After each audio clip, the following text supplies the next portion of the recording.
top-rated music station ng dekada 80, ang WBL. Tuloy na naglilingkod sa inyo sa pamamagitan ng magaganda at piling-piling programa. Mula Lunes hanggang Linggo, aaliwin kayo ng aming kilalang mga komentarista at public service program. Ito lamang sa himpilan ng DWBL.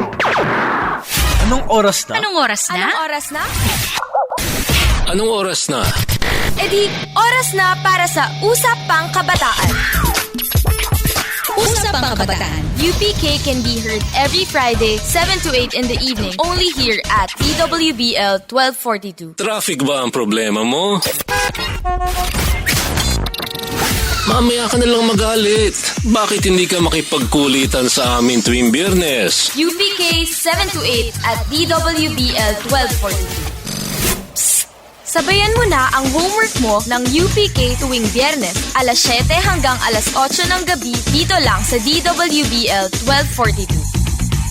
UPK. UPK is Genius on Air. UPK is genius on air. Boring radio alert is now over.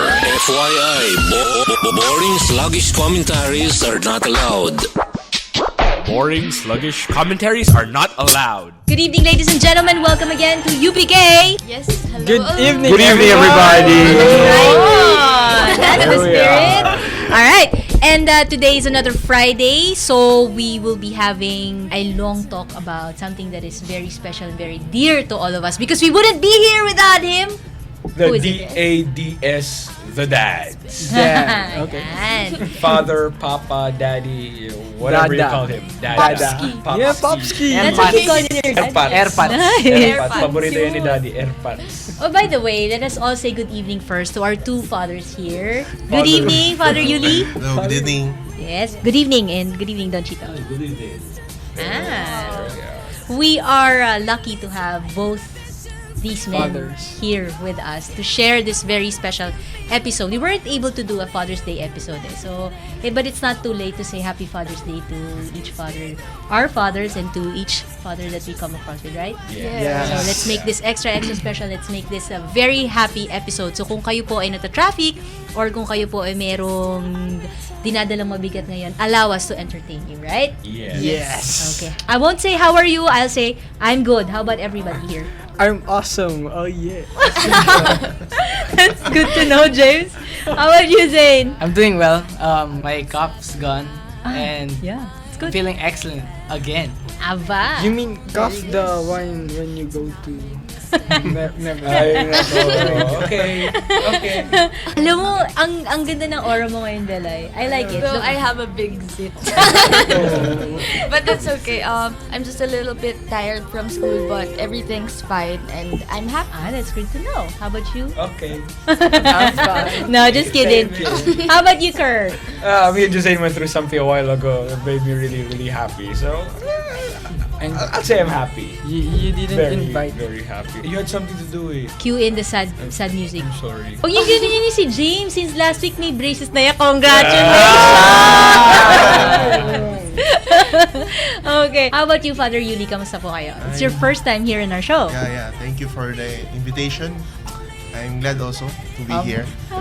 Siyempre si Father Yuli, we are lucky to have him and we are more than eager to find out yung inyo pong insight about your own father and being a priest. When did you start becoming a priest po ba, Father? I was ordained May 6 of 2013. Just recent. Yes. And of course, Don Chito. Despite the hectic week, it's good to be Hectic week. Last week, you had a good week, pero busy.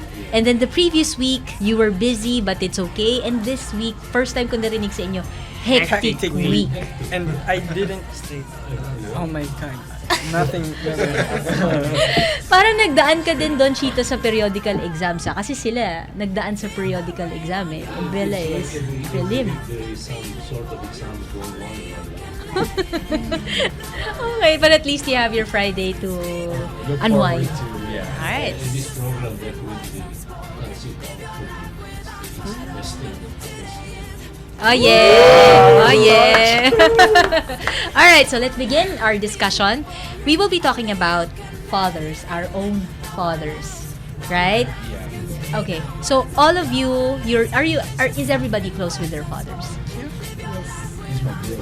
Ikaw tinatawag mo siyang Popsy, Dalay, right? Why Popsy? Para lang po unique to sound. It sounds unique po kasi. And cute. Ano yung bata ka pa, that's what you called him?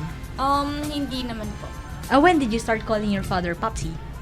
High school, when I was in high school. And Sometimes Papa, but when I text him, like, Popsy, Popski, ganun. Aba, okay naman siya dun. Opo. Aba, okay.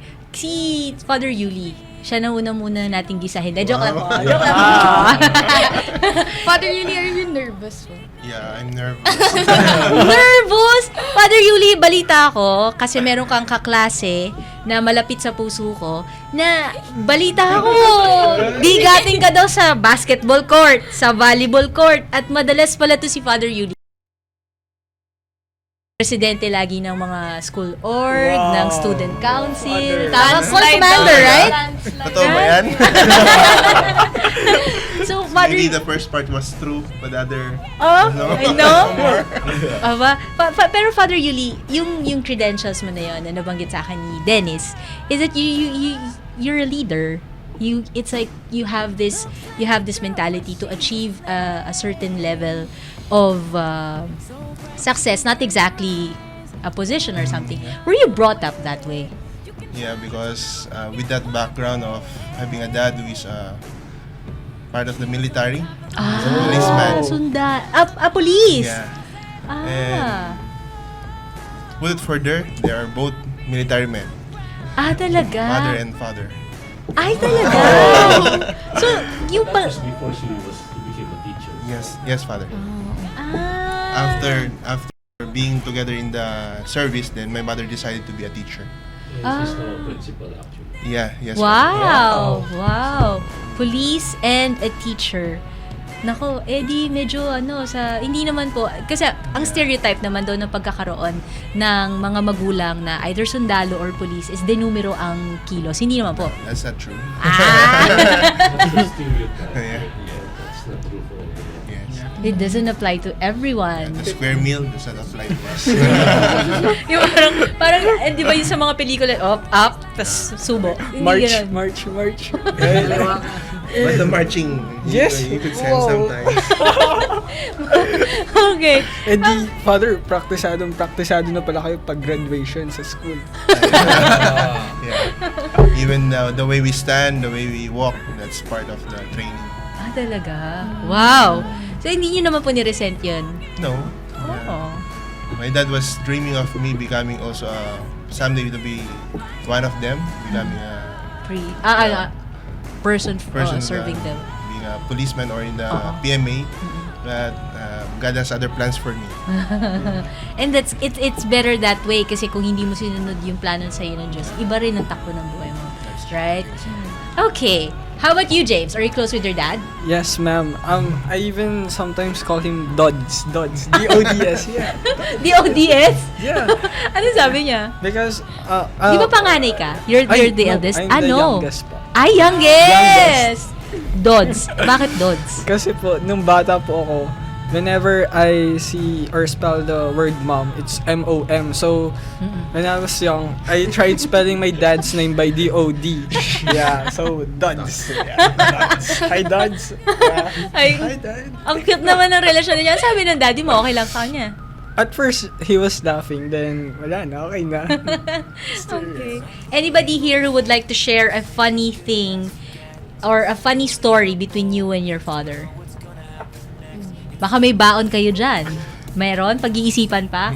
Yes, James, go. Ma'am, when I was young po, kami bakit? magkakapatid. Lagi, we sleep in the same room po. And then pagkagising namin, when we wake up in the morning, when we look at the mirror, preparing for school, we can see marks on our faces, pencil pen on our armpits and other parts of our body. Then, we're gonna blame and pinpoint to one another, my brothers. And then, may gising yung parents ko, ba't kayo nag-aaway, rock and rumble? So, Until yun pala yung father namin yung gumawa. Oh! Jokester pala tatay mo! Talaga? Kasi Dots. Practical joker, ha? Yes, mother. Mana, I inherited that from my father. Kaya pala marami pa baong pick-up line itong si James at mga knock-knock jokes at iba pa pang joke. Ito si James, kaya pala eh. Hindi naman kayo nagalit sa daddy niyo after that? Hindi naman. Ginantihan na lang po namin. Anong ganti? Ganun din po. Okay. I have a funny kwento naman about my dad.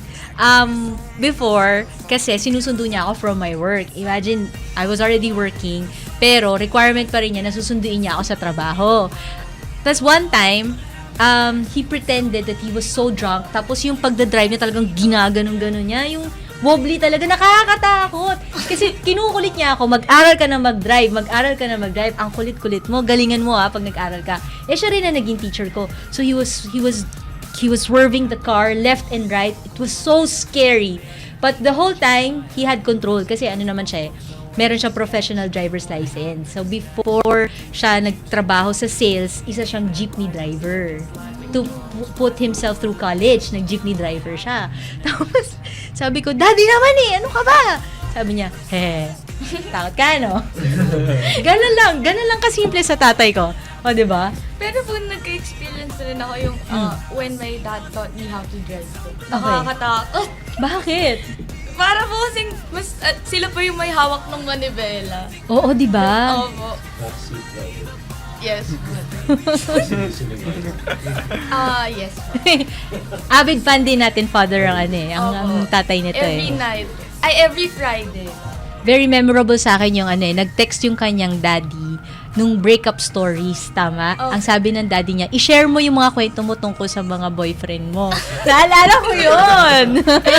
And I also experienced a funny, actually almost when we travel or when we drive po, we listen to music and his favorite songs are from Beyonce. Beyonce? Yes! Your dad is a Beyonce fan? Yes, he dances through Hindi the song. mo siya nagmo-move ng ganyan. All the single ladies. He danced to Who Run the World, girl. Seriously? Yes. Hindi nga. Ang cool ng father mo, ha? I'd like to meet him. So sa Christmas, pwede natin siya invite dito. Alright. Speaking of music, Father Yuli, Father Chito, are you also fond of music? I'm very fond of music, but the kind of music that I enjoy. Oh, how many songs do you have, Father? About 6,000 in my iPad. Wow. And you have a Spotify account now. Chinichismis ko na. May Spotify account si Father Chito. On your Spotify account, Father Chito, how many songs are there? I have not populated it yet. Oh, but we will soon be waiting for that. Follow nga kita, Father. Pero kanina, meron kang Backstreet Boys na kanta. Gulat ka, no? It was Father Chito playing it. The Backstreet Boys song. I'm speechless. That's all I can say. I'm speechless. Tahimik kayong dalawa dyan. Baka gusto nyo magkwento about your dads. Yes, Zane. One of the funny things about my dad is that one time we went jogging and he told me, "Come on, let's race and I'll beat you." And we haven't even run for 5 minutes and he told me, "Tama na yun."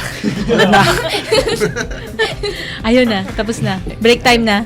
Tingnan lang yung view. Okay. Alright, so we'll have a song break and when we come back, we'll be talking about other funny things about our dads and lessons from our father. Please stay tuned. We'll have a good night talk later on. We'll have our song break and Father Chito, sino ba kumanta nito? Vandross. Yes. Vandross. This is Dance with My Father again.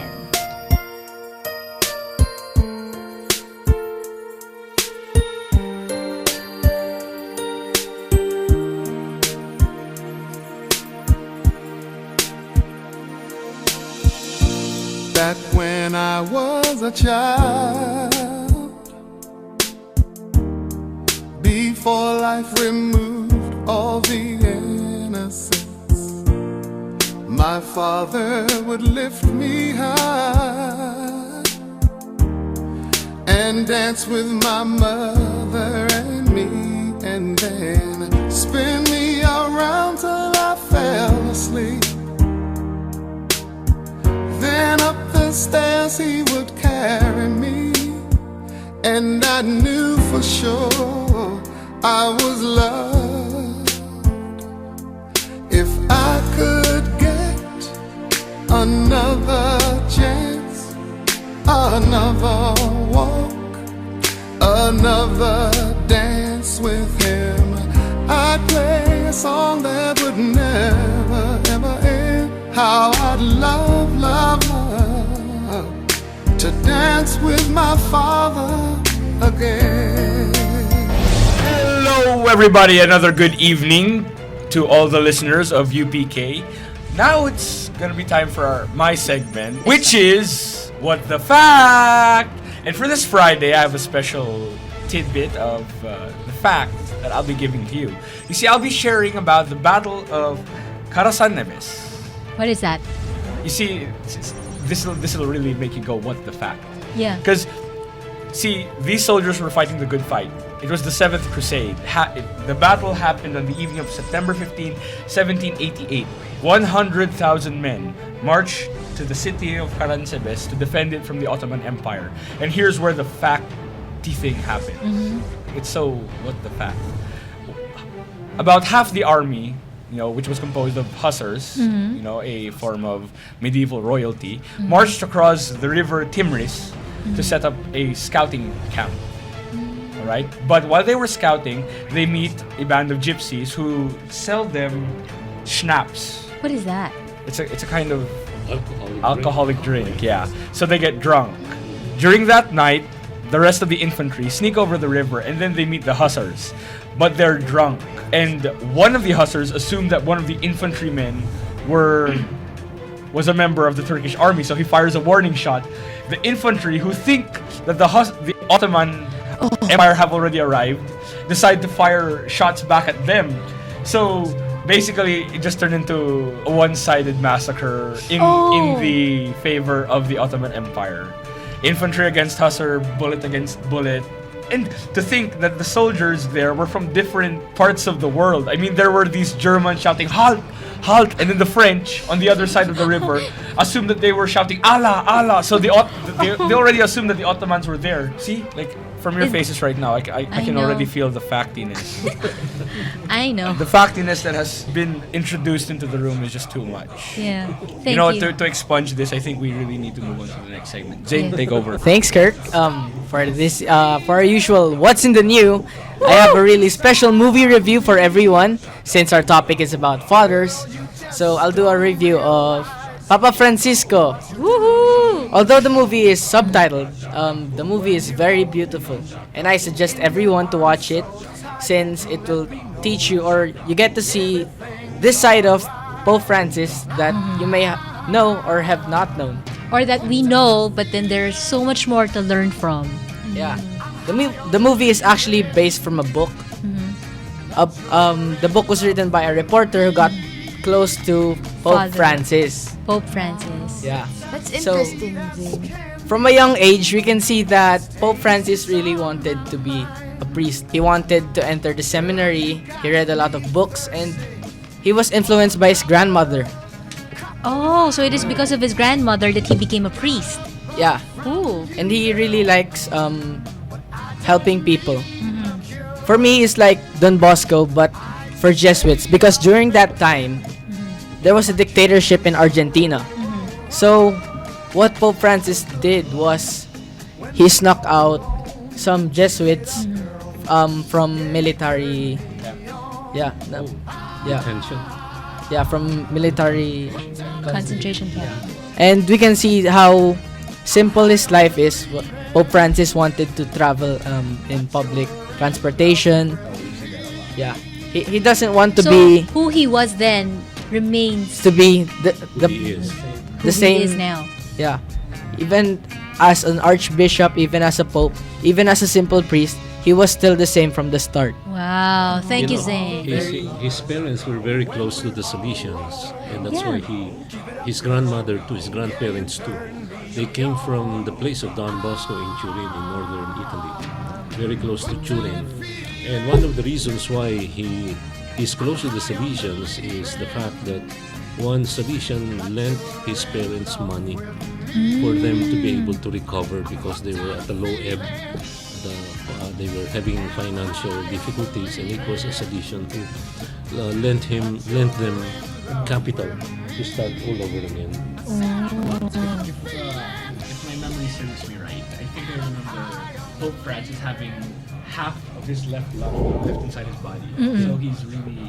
It's a miracle. Yeah, he's still alive. He's got only one lung functioning. Yeah, And to think he's over what, 70? 77 or 78 by now. He's still breathing. there's a funny part in the story where he was planning already his retirement as an archbishop. He already went to Home for the Aged, and he already picked a room. He was ready to leave and just take a rest. And then he got elected as Pope. All right. Thank you, Zane. People should watch it. That was your? What's in the new? All right. Thank you. Okay. Thank you, Kirk. Thank you, Zane. That was a very good nugget of information from you, Kirk. And Zane, yeah, we will watch the movie. Okay, let's continue on with our discussion. Kanina, we were talking about funny quips about our parents, and we talked about Father Yuli and his dad, and of course, how we call our dad. Alam niyo yung daddy ko, he didn't want to be called dad actually. Ang gusto niya, tatay. But then my mom wanted to be called mommy or mama, so hindi daw match. Kaya wala na daw siya nagawa, daddy na. Okay. Ako panganay, Bella'y panganay, Kirk panganay, panganay Zane, and si James ang bunso. Father Yuli, kayo po? Middle child. Just like Father Chito! Well, middle sort of, because there were 9 of us, but I'm right smack in the middle. Apat. Out of... Okay. Pag-usapan natin ang pagiging stricto ng mga magulang. Kanina, Father Yuli, di ba, natanong kita kung stricto. Siyempre, stricto kasi nasa pagpapalaki. Pero mas stricto sa mga babae. Tama. Yes. Paano po naging stricto sa inyo? Kailangan mo nasa bahay before 6. Oh, those were the days. Together with the meals, dapat nandun ka. Dinner. Dapat nandun magkakasama. Tapos pag Sunday, lahat kayo sabay-sabay magsisimba. Hindi pwede late na magising. Ganon na setup. Hindi ka gaya ngayon, kanya-kanyang simba. Kanya-kanya rin kain. Kanya-kanyang kain, yes. Kayo po, Don Chito, kamusta po ang tatay niyo sa inyo? Was he a strict man? He was kind of strict, but he could be very kind too. Yeah, and could be very caring. So what I remember vividly was when he was leading me to school, he by the hand and telling me, not this juncture, you have to walk some more, you have to count the number of cantos before you turn ganun left. dati eh. Yeah. Kasi hindi nakakatakot mag-commute. Yeah. Hindi nakakatakot maglakad. Diba? Yeah, it used to be that way. I used to walk from my school, just like Father Chito, from my house to my school, and then from my school back to my house. And at grade 2, marunong na akong sumakay ng jeep. Back then, everybody walked. Nowadays, lahat tricycle. Naabutan ko pa yung father. Yes.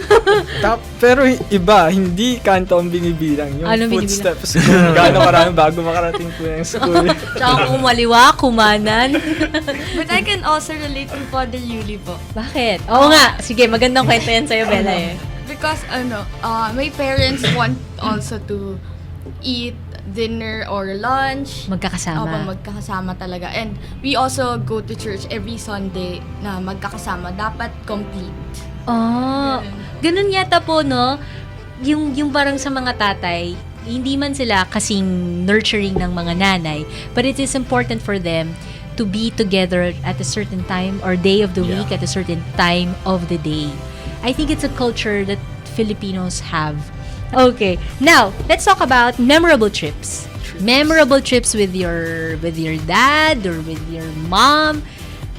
You went to a place and it was so significant, so memorable for you. I remember a very special place that me and my dad drove to. It's really special because it was just the two of us in the car. I was the one driving, and then he was the one right beside me. He was teaching me. We were supposed to drive to the back of the subdivision, and there I was practicing how to move back. Reverse. Yeah, and then I hit the car. I hit the curb with the back wheel. For a second, Dad thinks my son effed up real bad. So he goes out and then he checks the back and he says, "Oh, it's just a tire.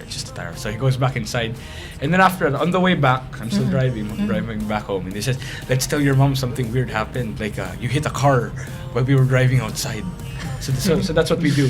When we get back home, the first person that we see is Mom, because she's the one who opens the door. Oh. Kaya lang, we don't park that car inside the house. We park it right beside it.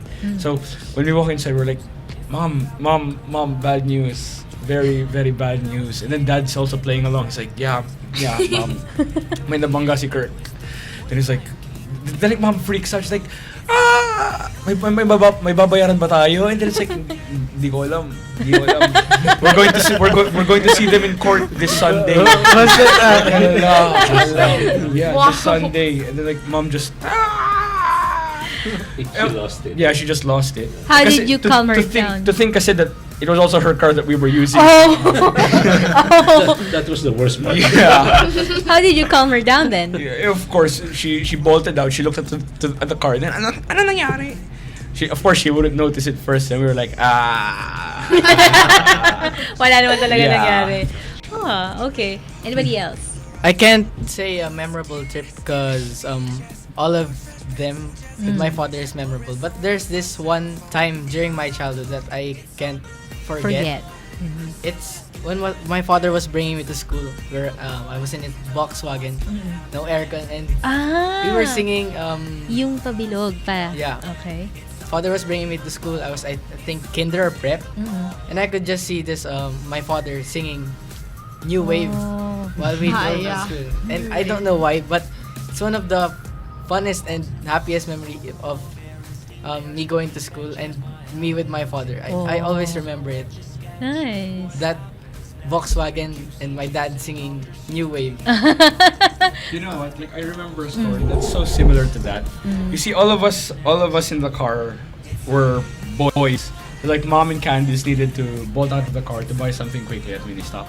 So we started talking, and then for some weird reason, the conversational topic became about Don Bosco. So Kasi Bosconian siya, di ba? Yeah, he started reminiscing and everything. So before it was like this and like that, and we were like, oh no, Dad, it's all new. And then he started singing, Hail Don Bosco, alma mater dear. And since all of us were Bosconian, we started singing along. Throughout the land, your name as leader rings.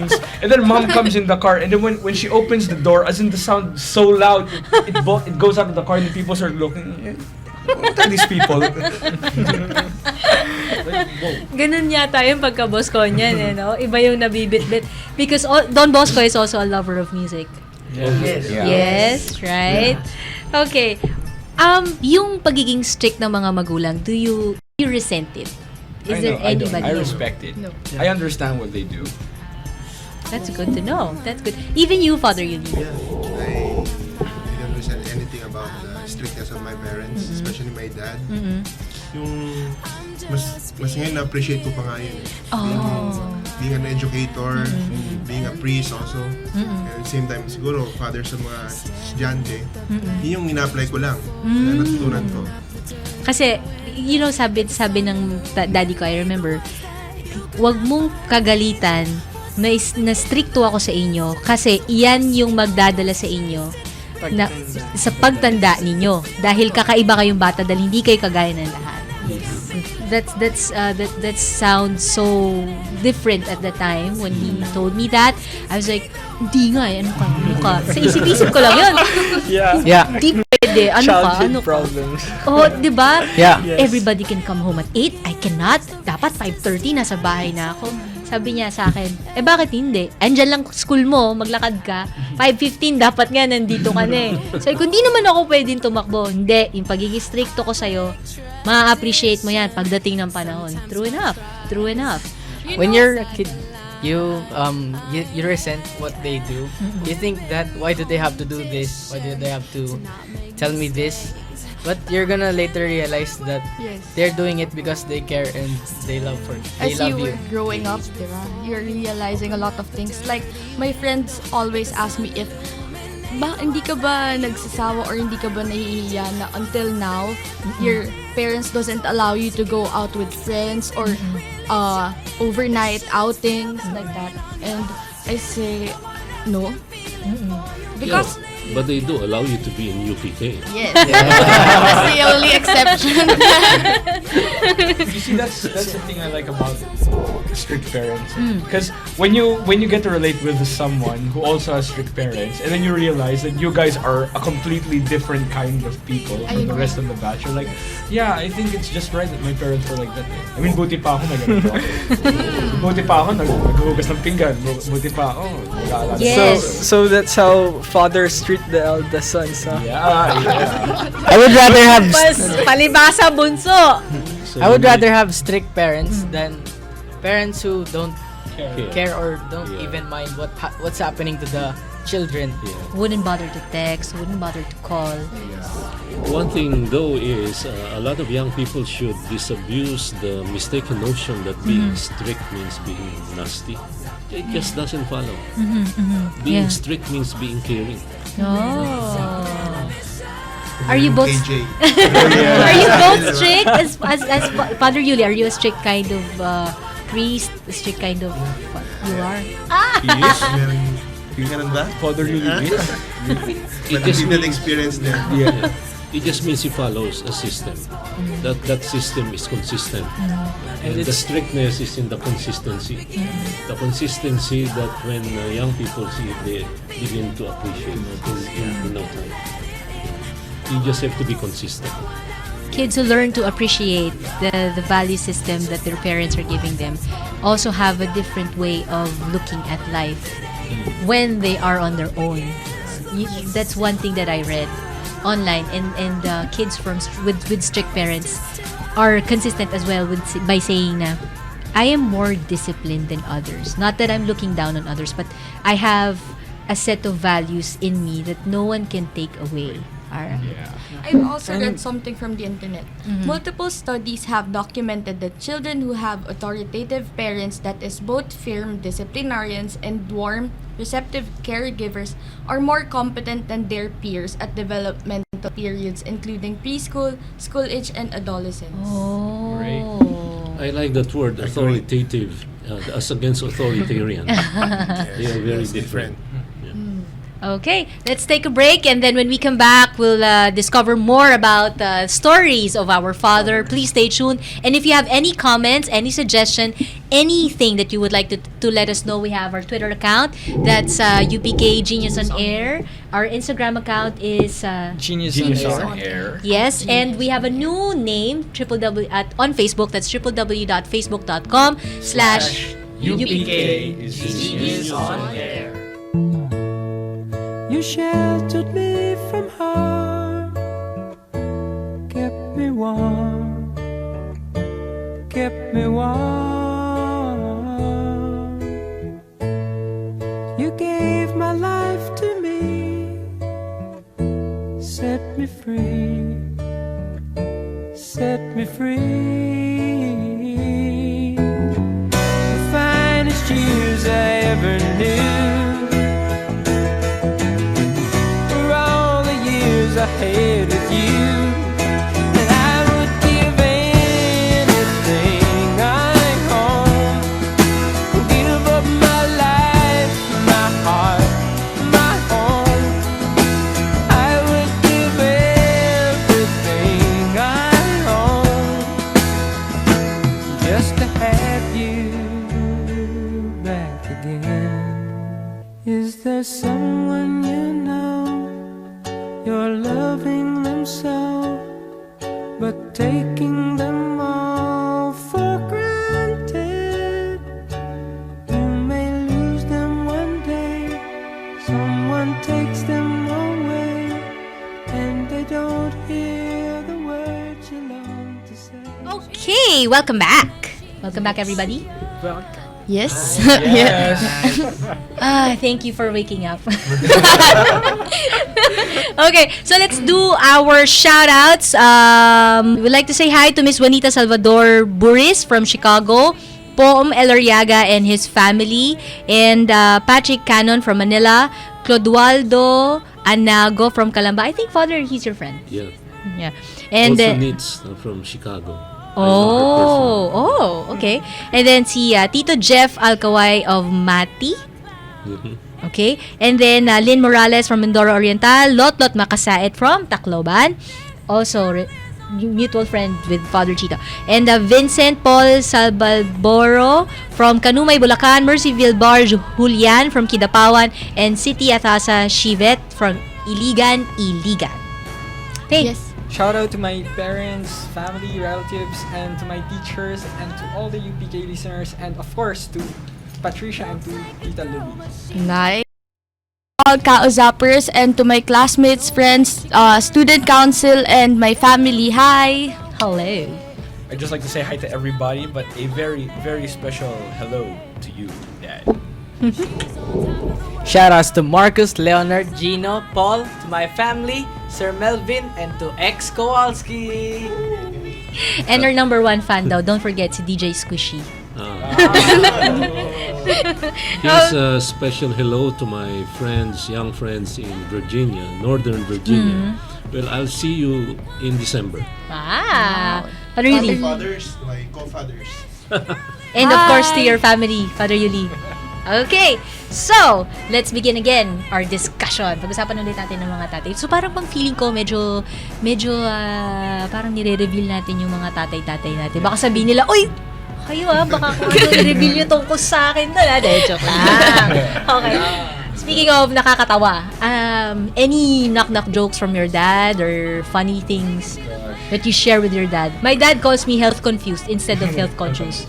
Oo, kasi daw, sabi niya, alam mo ikaw, health confused ka na naman eh. Diet ka ng diet eh. Wala ka nang ginawa kundi mag-diet. Tawag sa'yo, health confused. Health confused, oo. Like, it's not really a joke. It's more of, like, I don't know what do you call it. I think it's hugod. You see, kasi we were having dinner and then we were discussing the law of diminishing Economics. Return. And then afterwards we were like, Dad said, it means that you need to make the most of what you have. And then after that, the conversation moved on to chores. And I'm like, why am I the only one getting all the chores? I mean, you have a Kenji right there. You can use that Kenji to do half my chores. And then he's like, yeah, but I have only one Kurt. That's fully capable of doing everything. So I'm like, yeah, okay, Dad, sige, I'm gonna clean the dog. I can count on my dad for sweets and chips. That's for sure. And alam nyo, hindi porket bunso, yun na yung salba na sa dad. Bakit? Actually, pagka eldest sons or older brothers, lahat ng pagalitan galit sa kanila. Then, pagka napagalitan sila, bad trip sila, ang gagawin nila, ipapasa nila sa bunso yung houser. So, oh my. Hindi ka naman makapagreklamo kasi, they're not in the mood. And pag nilabahan pa, I don't know what will happen. We have a very beautiful figure of speech in Tagalog. Utos na sa pusa, utos pa sa daga. Yes. James, di ba may share ka sa amin? Yeah. So, this is how the different people and different countries from the world call their dads. So, from Bangla, they call their dads Baba or Aba. For Filipinos, Tay, Itay, Tatay, Ama. For German, Vater, Then for Rata. For Japanese, Otosan. Then for Welsh, Taad. Then for Africans, Vader. And for Brazilians, they call their dads Pai. Oh, Pai. Pai. For Italians, it's Babbo. Oh. Caro Babbo. Wow. I should have said this with the... I can't explain because it's a different culture. Siguro pagka naman narinig nila tatay. What? What tatay? Erpat. That was the generation of your dad and your uncle. Yeah, that's his favorite word. Like, it wasn't only until recently with you, Father, that I started to get what it meant. Because he kept on calling Grandpa Erpats. And everyone called him Airpods, my titos, even my titos. Lahat yata ng salita during that time binaligtad eh. Tipar, AirPods. Airpods. Ada crab, mga ganun. Barkada pala ibig sabihin. Akala mo kung ano eh. Okay. Alright. Anybody else who would like to share before we move on to my next question? I have a very interesting one. Yeah. There's this thing that my dad does. I always fall for it. And it's irritating. But to him, it's so funny. When my back is turned, he's like, turn around. He's gonna call me and like this. Naka-point yung finger niya, tapos pag turn mo, tatawa sa cheek mo. Then he's gonna laugh, and then he thinks it's really funny, but it's irritating. And I keep falling for it. That's so 80s. That was the trick back in the 80s. Wait, I tried to outsmart him once by turning the other way, and then he asked another one. I remember something my dad did, which is irritating. Whenever he wakes me up and then he bites my nose. He bites my nose or he tickles me. Ganun. Ang cute naman ng tatay mo. Parang cute na cute siya sa'yo, no? Opo. Okay. Let me ask you. Are your fathers the kind of fathers that give you like words of wisdom or yung tipong ito tandaan mo to, yung mga ganung bagay? Then usimulan natin si Father Yuli kasi your father is a head of the family and everybody in the family gives him that, 'di ba? So I'm sure meron. Going back a while ago about the leadership side. I saw it with my father because he's among the eldest in their family. They're 11. They are big family. Wow. So he's the only one who was able to study. So siyang nagbuhat ng pamilya nila. Achievement yun. Yun yung nakita ko sa kanya na sabi niya, it's the education that I could give you. So take care of your education. You nurture it. So for us, their kids, we studied well. So we achieved well. Ang talagang prize namin para sa kanila, akit sila sa stage. So that's it, every year. Yun yung pinaka-prize nila. You know, that was servant leadership even before the term was invented. And I think his dad exemplified it to the hilt. And that his kids would emulate that sense of responsibility. I think so.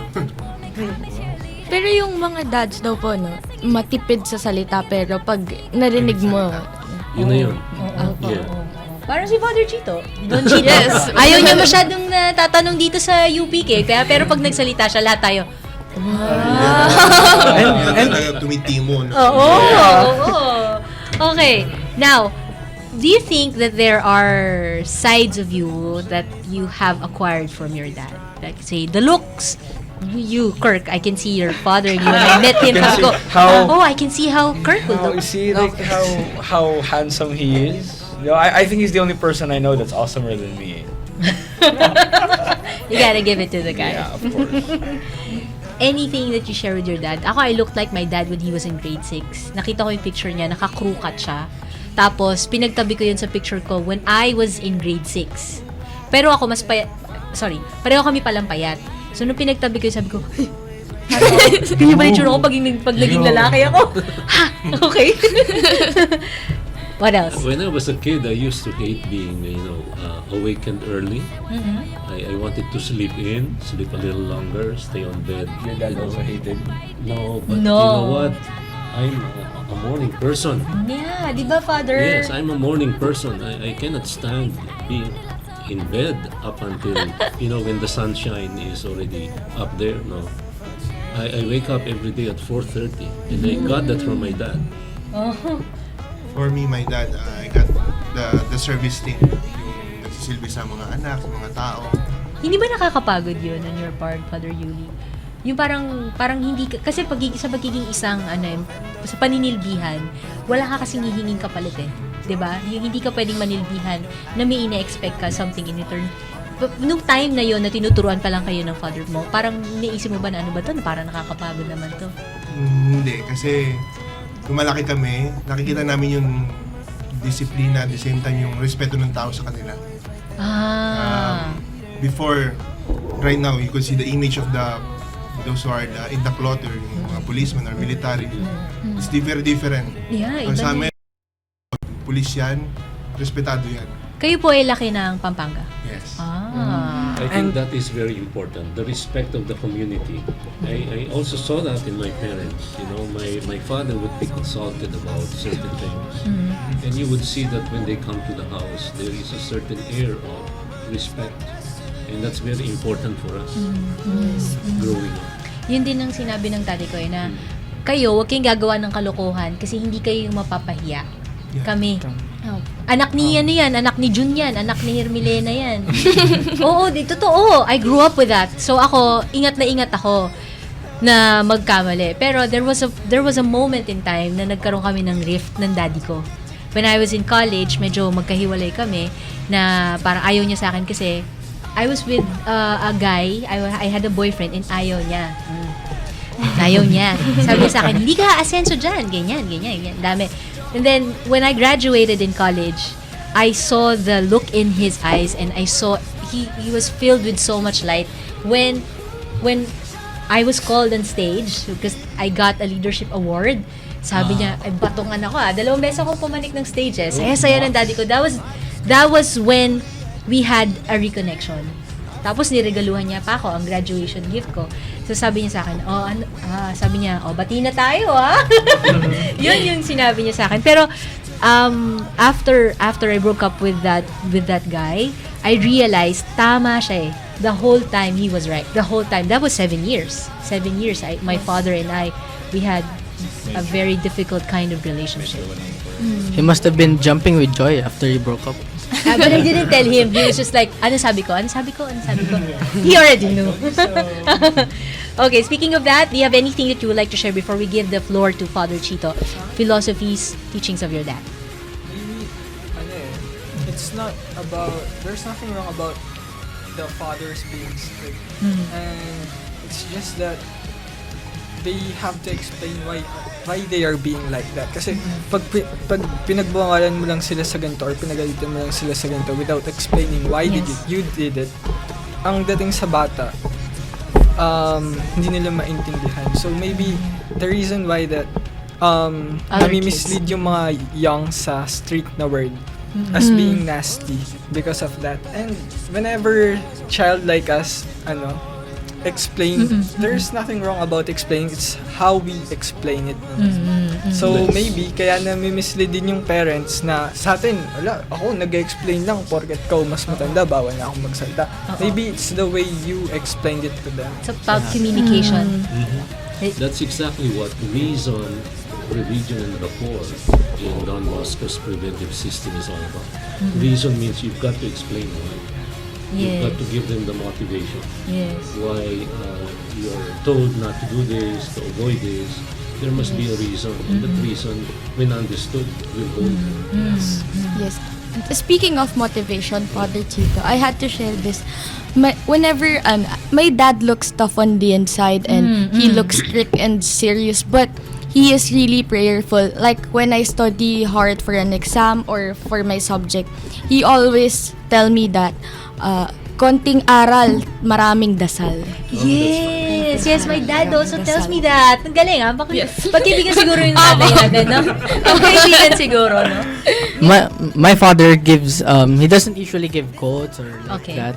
But he tells me what he wants to say with his backstory or experiences from his childhood. Because my father didn't grow up in a well-off family and they weren't that rich or they couldn't well off. He would tell me like you should be happy with what you have, be content with what you have.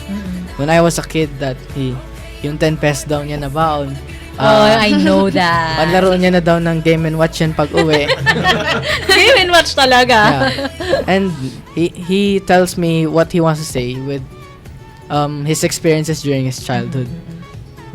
That's great. In physical naman, I look like my mother, but my hair, I got from my father. I have a lot of white hair. And my classmates seem to like that white hair, and when they see me, they're trying to remove it. Uban. Okay. Yung daddy ko, mahilig sa mga teleserye na nakakaiyak. And one time, ang gagawin niya, hihintay niya kaming lahat matulog, tsaka niya papanoorin. Tapos magigising na lang kami. Umiiyak ang daddy ko. Why are you crying? Pala, kasi anak eh. And then, okay, then we're gonna go back to sleep. Okay. Pareho rin yung daddy ko dyan eh. Kasi sabi niya, ano ba yung pinanonood mo? Hilig-hilig mo sa teleserye, tapos mami, iyak-iyak ka dyan. Maya-maya naririnig mo yung TV, nanonood din pala siya. Gusto niya yung yung kay Zaijan. May bukas pa. Oo, yun. Sabi niya, ang galing umarte nitong batang to, no? Tapos mangiyak-iyak na din siya. Okay, I would like to share this before we give the floor to because I'm very, very proud of my dad. He always tells this to us, dream big because it is free. Yan. Alright, so we'll give the floor to Father Chito for his good night talk. Yes, Kurt. Oh my gosh. You see, this will be the few times where I'm actually going to be serious. Because you see, when I was young, I always wanted to be a knight, a prince. So eventually, when I got older, I started discovering about the lineage and the interlocking mechanisms of how a medieval family works. And then it only made me see my family. It only made me put my family at a higher pedestal. So, if we were a royal family, my father would always be the king, my mother would be the queen, we would be the knights and everything. And every time I look at my dad, I'd always think, yeah, that's the man I'd follow. Because you see, he's a lot like Jazane's dad. They weren't as well off as us, and he would always tell this to me over and over again. The next generation should always be better than the last. Yes. So that's where my family name came in, and he always held that name at such a high regard. Like, he got that from his father, and now he's passing that name on to me. And I'm like, yeah. It's a name that you need to take care of. I will. Yeah, when you guys get married, you'll realize, and in my case, you'll realize how important fathers are. We cried on my wedding day. He cried, I cried. It was an ugly cry for me. I don't know, ang gwapo pa rin niya, umiyak na siya eh. Para sa akin, gwapong-gwapo pa rin siya. Kaya siguro I married a guy just like him. The dream big because it's free. I hear that too from my father and he'll say, mangarap ka na nga lang, yung maliit pa. Yes, that's great. Tingnan mo ko, ang taas ng pangarap ko. Okay, thank you very much, and thank you to everybody. Thank you, Father Yuli, for being here. We'll give the floor to our dear Father Chito. Yes, our own Father here, UPK. Okay, for his good night talk. Thank you. That was most encouraging, and I know you will listen all over the world, in the country and outside. I'm sure you told stories about the heroes of your lives when you were a child. I'm doubly sure that one of those heroes, apart from the superheroes that you so love, like Superman, that you all idolize, was either your father or your mother. More often, your father. I did too. My father was grander then than the big shoes he wore. He was more capable then than the dashing and daring duo of Batman and Robin back in our childhood days. He was the strong man of the house, and when leaking roofs needed fixing, he was the man of the hour. I know of two singers who also told and retold stories of their fathers, even as adults. I would not like to bore the young ones with my talk about two men who, like me, were young once upon a time. But talk about them I will, for they transcend time and place and culture. Yes, I would like to talk about David Gates and Luther Vandross. Both singers and songwriters, giants in their own right, and who towered over others who admire them and idolize them. I am one of them, and I will tell you why. They both look back at a time when they felt most secure, most stable, and most fulfilled. They remembered and relived the time they still enjoyed the strong and steadfast presence of their fathers. This they did during their adult lives. Let me start with the younger one, even if he is actually older than I am. You wouldn't believe it. Luther Vandross wrote the song Dance with My Father Again that was very popular at the turn of the third millennium.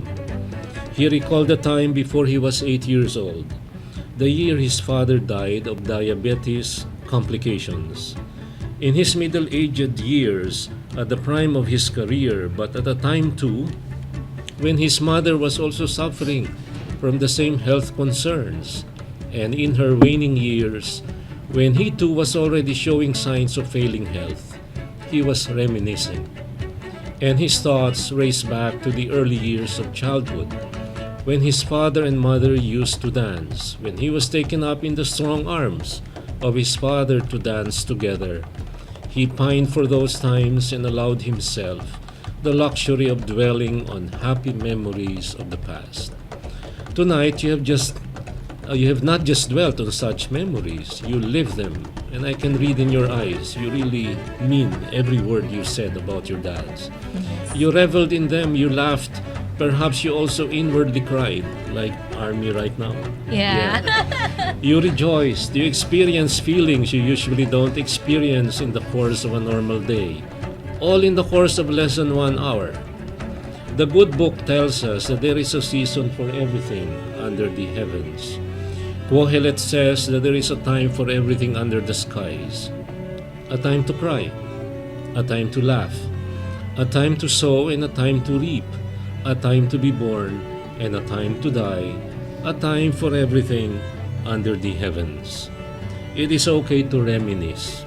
It is perfectly all right to look back, not in order to dwell in the past, but in order to make the present more livable and the future more meaningful. For whether in time past or present or time yet to come, we are influenced by the past and are shaped by the people who loved us and those whom we loved in return. That, my dear young friends, includes your father. And here is why now I would like to talk about the second, David Gates. 15 years older than me, he was just 19 years older than my own father. He was a towering figure in pop music and was the all-time favorite of my generation growing up back in the 70s. He too, while in his 30s then, took time to look back, to reminisce, to give fitting honor to his hero, his father. Who will not be touched by the haunting lyrics that he addressed to his dad? Only the most dense will not identify with what he crooned about. You sheltered me from harm, kept me warm, kept me warm. You gave my life to me, set me free, set me free. The finest years I ever knew were all the years I had with you. Sigh. You taught me how to love. What a time, what a time. You never said too much, but still you showed the way, and I knew from watching you. I know of a son, capital letter S, who gave glory and honor to his father, capital letter F, much more than anyone else I knew. He came from the Father so that all might have life. He and his Father, he said, are one. And whoever saw him, he further said, saw the Father too. He gave honor to his Father's name when he was alive. He gave glory to the same Father by giving the ultimate sign of love. What David Gates referred to also partly when he said, and I would give anything I own. I give up my life, my heart, my home. I would give everything I own just to have you back again. Jesus gave his life, his all, to the Father who gave us all, including his own only begotten Son. Care to know what is the best way to honor and give glory to your Father? Zane, it's okay. I cried so many times. And those are saving salutary tears.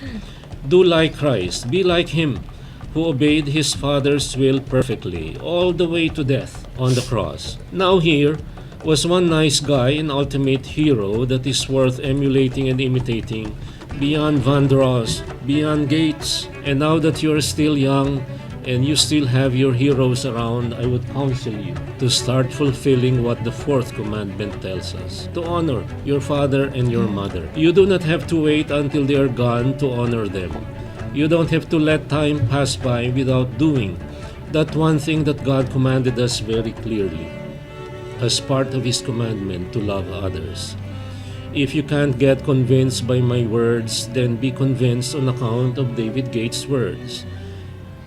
Is there someone you know, you're loving them so, but taking them all for granted? You may lose them one day, someone takes them away, and they don't hear the words you long to say. Do it. Do it now. Say it. Just do it. I love you, Dad. I love you. I love you, Dad. Love you, Abba. Yeah. Thank you. And this, my dear friends, is your Kalakbay at Katoto. At UPK is Genius on Air, Don Chito, saying good night and God bless you all. Thank you. Good night. Good night. UPK. UPK is Genius on Air. UPK is Genius on Air. Anong oras na? Anong oras na? Anong oras na?